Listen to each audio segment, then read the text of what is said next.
ઢોલ નગારાના નાદથી ગુંજી ઉઠ્યું ગાંધીનગર. કાનાભાઈ તુમ આગે બઢો, અમે તમારી સાથે છીએ ના ગગનભેદી નારા ગાંધીનગરમાં સંભળાયા. અને ફૂલહાર સાથે મોરબીના ધારાસભ્ય કાંતિ અમૃતિયા રાજીનામું આપવા નામે રાજકીય સ્ટન્ટ કરવા માટે ગાંધીનગર પહોંચ્યા. ગાંધીનગરમાં મોરે મોરા કરવાના નામે ગજબનો ડ્રામા થયો. મોરબી અને વિસાવદરના ધારાસભ્યો વચ્ચે છેલ્લા કેટલાક સમયથી ચાલી રહેલી ચેલેન્જ રાજનીતિ હવે ચરમસીમાએ પહોંચી.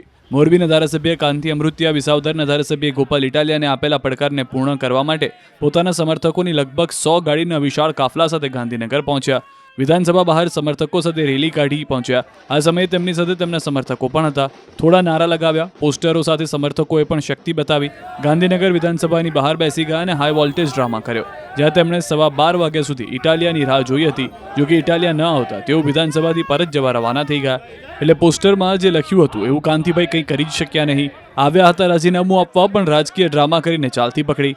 કાના ગોપાલની રાહ જોઈને થાક્યા તો 12:30 કલાકે વિજય મુહૂર્તમાં ગાડી ઉપાડી દીધી. વાજતે ગાજતે ઢોલ નગારા લઈને રાજીનામું આપવા નીકળેલા કાંતિભાઈ અંતે રાજીનામું આપ્યા વગર પરત ફરી ગયા.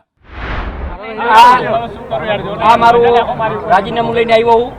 ગોપાલભાઈને પહેલા શપથ લેવાના છે, એટલે હજી જો ગોપાલભાઈ મેસેજ કરે શપથ લેવા હોય તો હું 2 કલાક બેસીશ, અધ્યક્ષ શ્રી યારે શપથ લઈ લઈએ અને પછી રાજીનામું દેશી. કાંતિ અમૃતિયા અને ગોપાલ ઇટાલિયાની ચાલી રહેલી રાજીનામાની રાજનીતિમાં વિધાનસભા અધ્યક્ષ શંકર ચૌધરીએ કંઈ પણ બોલવાનું ટાળ્યું. તેમણે કહ્યું, નેતાઓ મારી પાસે આવ્યા નથી. QR કોડ સ્કેન કરો અને ડાઉનલોડ કરો News 18 એપ. મેળવો ગુજરાત અને દેશ દુનિયાની પળે પળની અપડેટ્સ.